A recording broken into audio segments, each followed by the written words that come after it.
Yeah,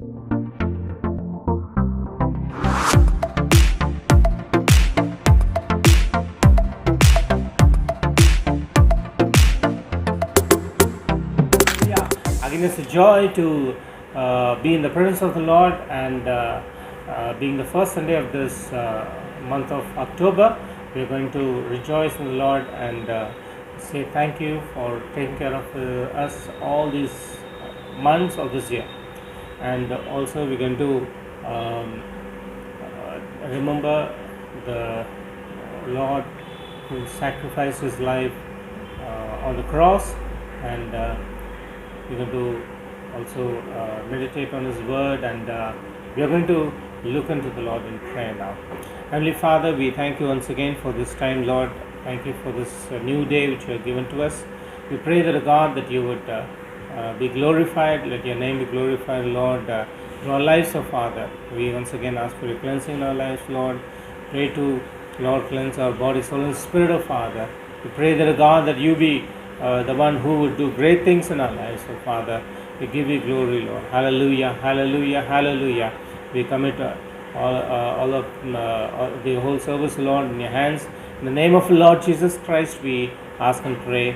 Amen. Amen. Amen. We're going to sing the song "We Want to See Jesus Lifted High," and we're going to lift the name of Jesus. He is worthy. His name is name above all names. Hallelujah.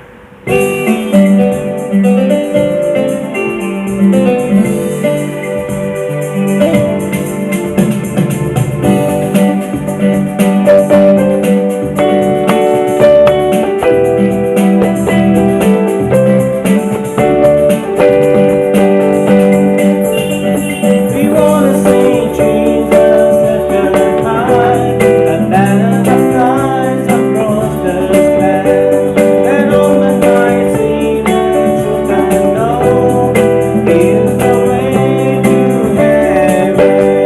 We wanna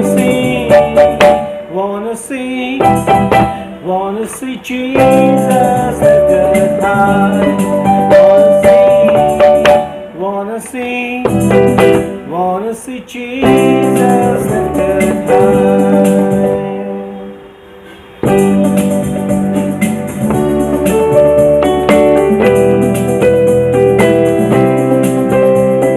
Step by step, moving forward, little by little, taking ground. Every prayer a powerful weapon, strongholds come tumbling down and down and down and down. We wanna see Jesus lifted high, and banner flies across the land. Then all the night see the truth and know He is the way to heaven. We wanna see Jesus lifted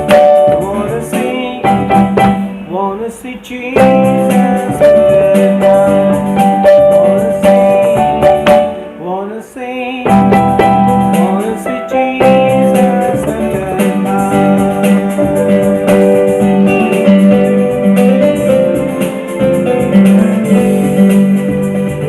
We lift the name of Jesus. He is worthy of all our praises. Amen. Hallelujah. In the heaven, when John saw the vision, he heard a song, and the people in heaven were singing, "Salvation belongs to our God, who sits on the throne, and to the Lamb, praise and glory, wisdom and thanks, honor and power and strength." We're going to join with the heavenly hosts and worship Him. Hallelujah.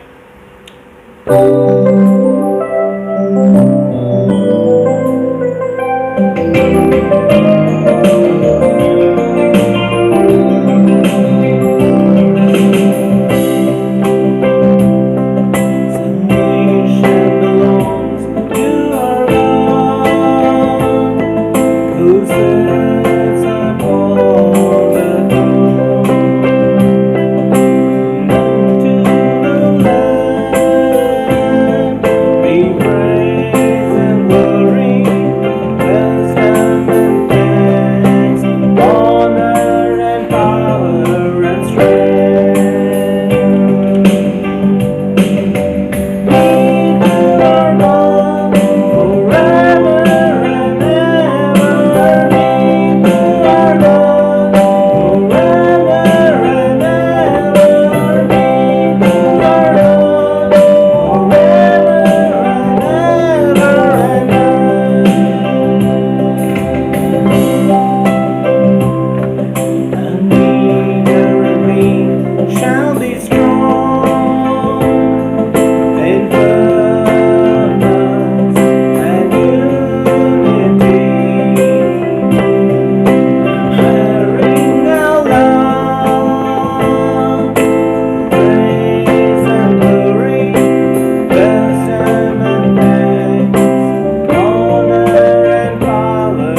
wanted us to be an instrument in His hands.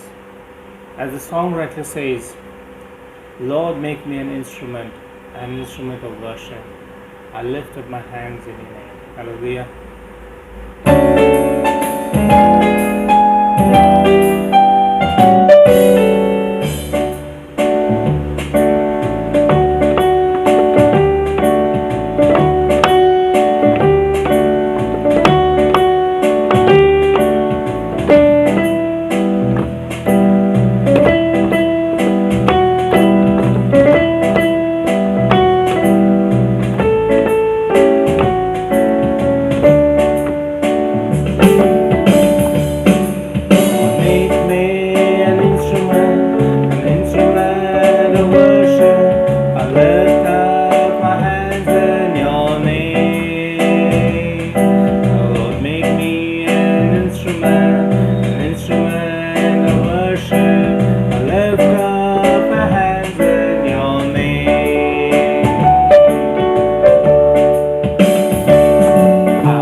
Again, it's a joy to come to the presence of the Lord, and today we're going to meditate on the high priestly prayer of Lord Jesus Christ.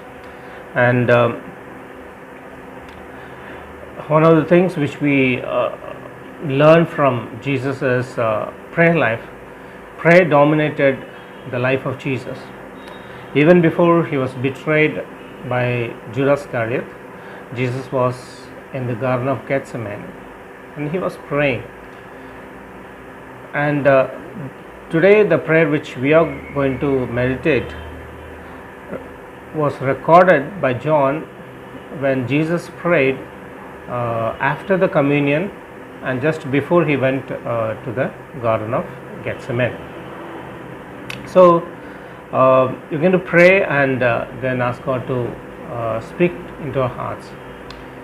Heavenly Father, we thank you, Lord, for this time. We pray that, God, that you would speak into our hearts, oh Father.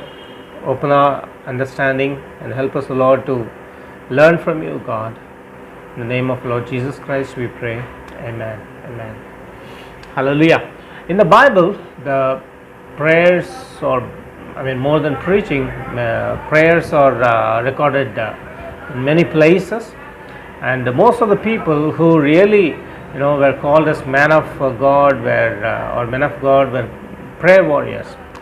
And Jesus, he also set an example for us.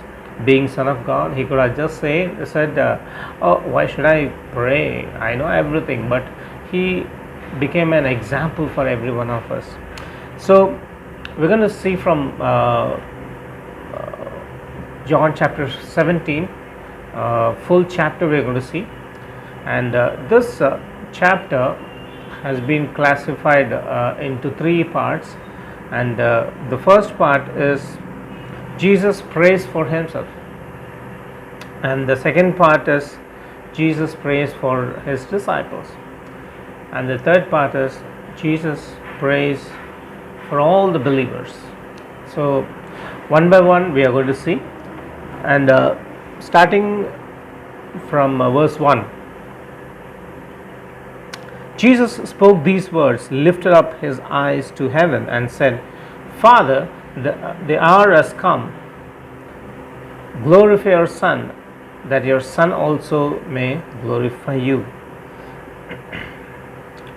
Now here we see Jesus, he mentioned to his Father, the hour has come. So now what is that hour?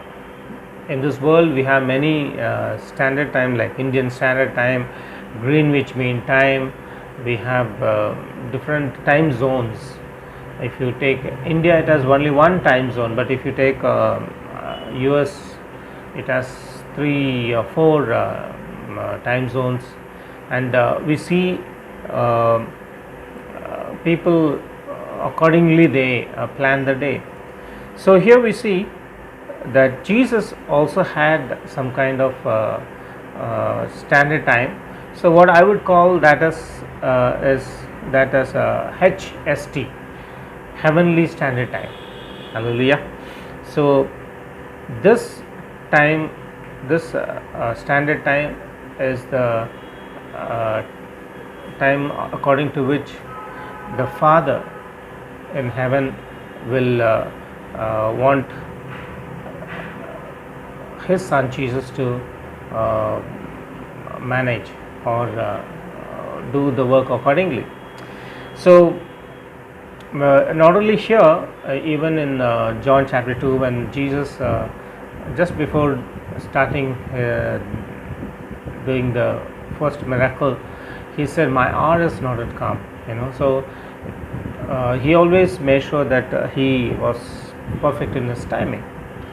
And we see this verse also gives us idea that Jesus sought glorification from his Father. So he was not looking for any kind of glorification from any man, but he saw glorification from his Father, and he also obliged to glorify his Father. So that's why Jesus said, Father, the hour has come, glorify your Son, that your Son also may glorify you. Now what do we learn from Jesus' life is that he always did ministry, he lived his life according to the timing of his Father, or according to heavenly standard time. Actually, when we go to heaven, no time or space would limit us, but as long as we are on earth, or as long as Jesus was on earth, he knew that time also matters. So let's go to the second verse. Chapter 17 verse 2 says, as you have given him authority over all flesh, that he should give eternal life to as many as you have given him. So Jesus acknowledged the authority which he received from the Father, that's over all flesh.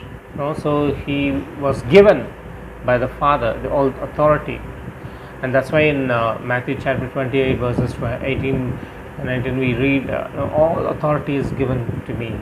He acknowledged that, and here also we read that he should give eternal life to as many as you have given him. So Jesus is the giver of eternal life. So that is the beauty, that is the great thing about our Lord Jesus Christ, because not only can give life but also eternal life. Now coming to third verse, chapter 17 verse 3, and this is eternal life, that they may know you, the only true God, and Jesus Christ whom you have sent.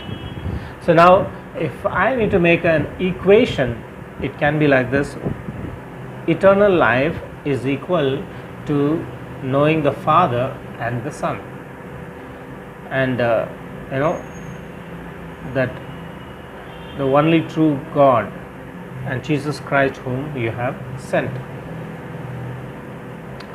So this is very important for us to know, because not everyone can offer eternal life. Not everyone can, promise this eternal life. And Jesus, being God, He offered. Now going to 4th verse, I have glorified you on the earth. I have finished the work which you have given me to do. So keeping this in mind, we can see how this kind of prayer, can influence us. And now, as we go to the next verse, verse 4 of 17th chapter, Jesus prayed, I have glorified you on the earth. I have finished the work which you have given me to do. Now, the first part, as I mentioned earlier, Jesus is praying for himself, and in that, he is now mentioning, I have glorified you on the earth. I have finished the work which you have given me to do. Jesus glorified the Father on earth by finishing the work given by the Father. So this is one of the things we need to learn from Jesus, that he glorified the Father by doing the works which the Father told him to do. And this is the same ministry which God has given to us. When we do His work, when we do His will, we can glorify the Father. Now, verse 5 says, and now, O Father, glorify me together with yourself, with the glory which I had with you before the world was. Now here Jesus reveals His divine nature as He existed before the world was. So Jesus is actually God. He is Son of God, one among the Trinity. So triune God, we can say. So He had this divine nature, and He had the human nature. When He was on earth, He was 100% human being and 100% God. But only here we see clearly He says, glorify me together with yourself with the glory which I had with you before the world was, which shows us that Jesus was divine in nature, and He came down to become man, and then He lived among us, and He died as a man. But when He rose, being God, He rose from the dead, and He defeated the death and the devil. So first 5 verses we see Jesus, He prayed for Himself. Now as He prayed for His disciples from John chapter 17 verses from 6 to 19, we see what all things Jesus prayed for His disciples. So when I mention His disciples, the immediate disciples who were with Him at that time, but it also is meant for us, because Jesus is praying for us also. Now in verse 6 He says, I have manifested your name to the men whom you have given me out of the world. They were yours, you gave them to me, and they have kept your word. So Jesus manifested the name of Father. Now Yahshua, that's the Greek form. In fact, it's a Hebrew name, but when we read in New Testament, it's not Jesus as we read in English Bible, but it's Yahshua, means Yah saves, the one who saves, God who saves. So Jesus manifested the name of the Father.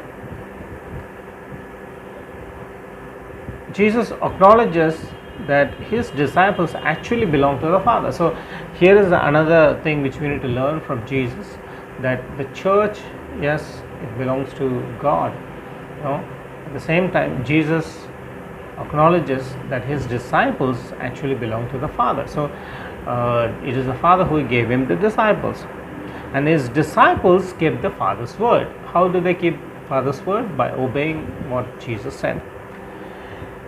And then as we go to next verse, chapter 17 verse 7, now they have known that all things which you have given me are from you. So as Jesus was teaching his disciples, the disciples came to know that Jesus came from the Father, and what all Jesus taught, they came to know through that all the things which the Father had given to Jesus. Disciples had the knowledge of the source of resources of Jesus. And verse 8 says, "For I have given to him the words which you have given me, and they have received them, and have known surely that I came forth from you, and they have believed that you sent me."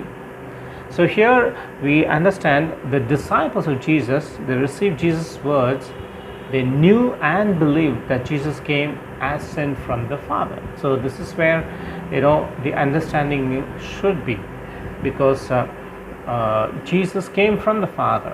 So he was not someone like ordinary man, but being God, he became man. And now verse 9 we see, "I pray for them."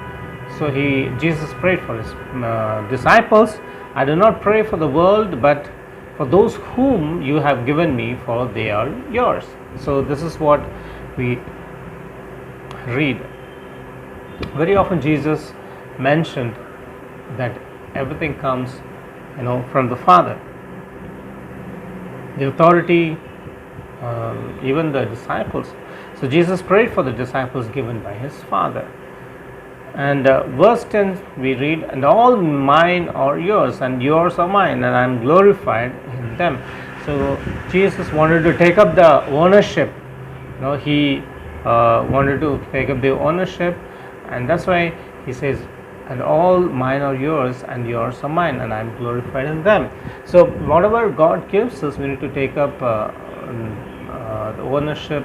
Maybe rather we can say stewardship, because God is the owner, but as if we are owners, we need to take care of those things. Now coming to verse 11, "Now I am no longer in the world, but these are in the world, and I come to you, Holy Father, keep through your name those whom you have given me, that they may be one as we are." So Jesus, now he is emphasizing slowly something which he is really longing for, that is, he prays for unity among his disciples.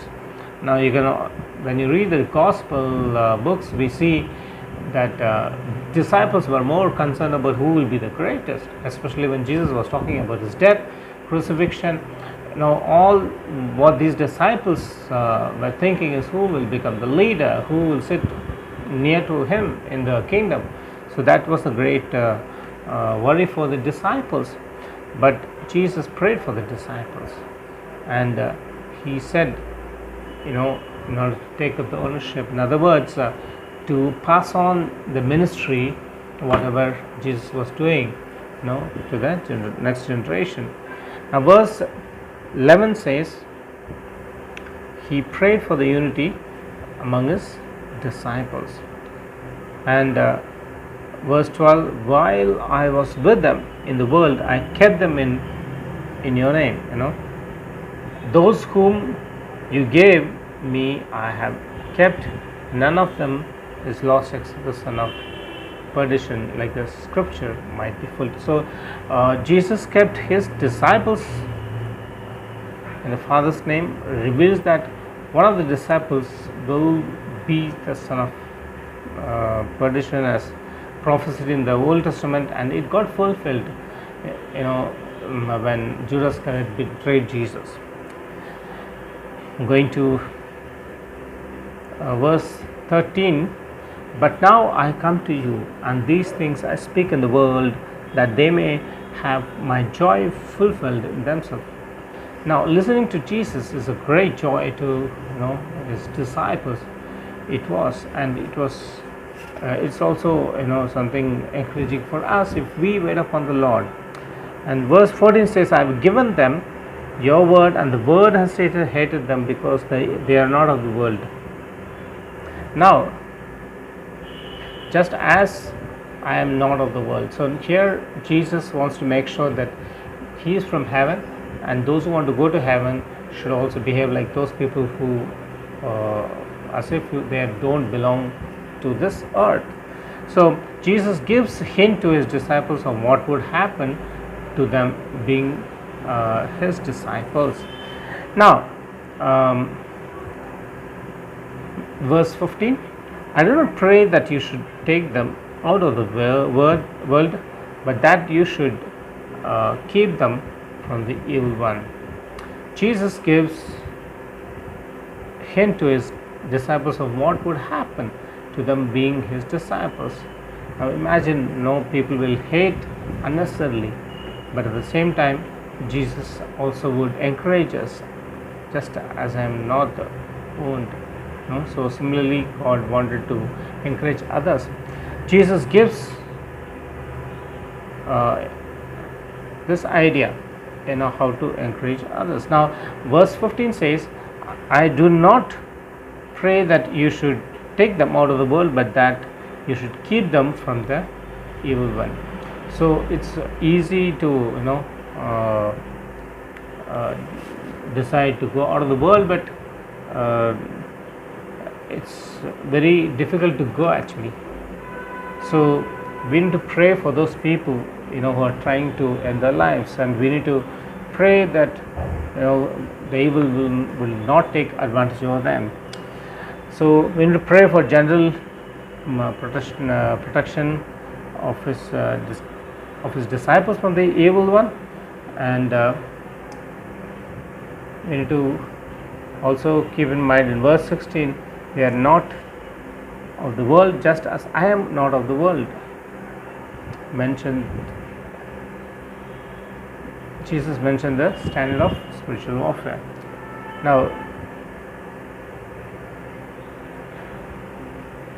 Now Jesus also said, "Sanctify them by your truth. Your word is truth."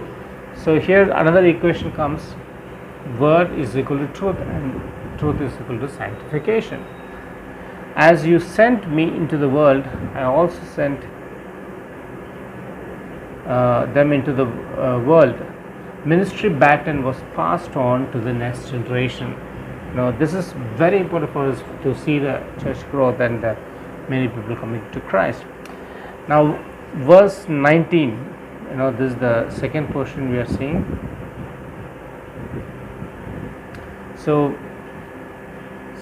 salvation is by the truth is mandatory,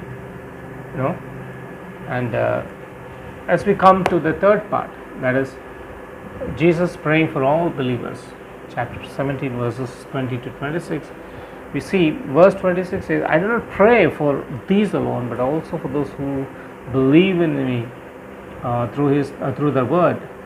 Prayer extended, slowly. First Jesus was praying for himself, then for his disciples, and then for all the believers. So he was extending the boundary, and then we see that all may know, verse 21, "that all may be one, as you, Father, are in me and I in you, that they may also be done one in us." That they may be one in us. Now that the world may believe that you sent me. So unity was again re-emphasized. "And the glory which you gave me, I have given them, that they may be one, just as we are one." Jesus shares glory for his believers. Now verse 20 says, "In them and in you, in me, you in me, that they may be made perfect in one, and that the world may know that you have sent me and have loved them as you have loved me. So love demands unity. Verse coming to verse 24. Father, I desire that they also whom you gave me may be with me where I am, that they may behold my my glory which you have given me, for you loved me before the foundation of the world. So again, Jesus prays for assurance to the believers to be in heaven, and at the same time, he is also mentioning about the afterlife thing. And okay, two more verses to go. Chapter 17 verse 25, we see, O righteous Father, the world has not known you, but I have known you, and these have known that you sent me. So Father is in one side, the disciples are on other side, or the believers, and the linking factor, the connecting link is Jesus. Hallelujah. And I have declared to them your name, and will declare it, that the love with which you love me may be in them and I in them. So we see love of God now needs to abide in every believer's life, and that makes a lot of difference, because then only we can see the transformation. We'll be able to live a life that is totally different from what we did or lived even before taking water baptism. So that should be a change after water baptism. So like Jesus, let's pray that God would help us to be united in the church, and also let the name of Jesus be exalted. And like Jesus, we need to pray and seek the face of the Father as much as we can, so that will help us to know the will of God. Let's pray. Heavenly Father, we thank you, Lord, for this time. We pray that, God, that you be glorified, Lord, through our lives, Lord. Thank you for teaching us from Jesus' life, especially his prayer life, Lord. And pray that, God, that you would help us to increase our prayer life, Lord. Even before he was crucified, or even when he was on the cross, he prayed, Lord. Before that, Lord, the previous evening in the Garden of Gethsemane, he was praying. And even before that, when he offered sacrifice, Lord, he offered himself as sacrifice. He prayed, and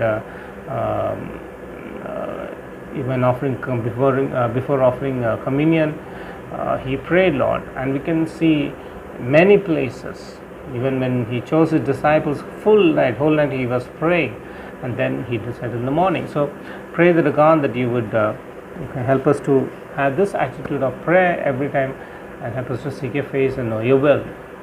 Give you glory and praise. Pray to bless everyone who has listened to your word, Lord. In the name of Lord Jesus Christ we pray. Amen. Amen. May the grace of Lord Jesus Christ, the love of God, and the sweet fellowship of the Holy Spirit rest and abide with each one of us now and forever. Amen. Amen. Amen. And God bless you. May God be with you.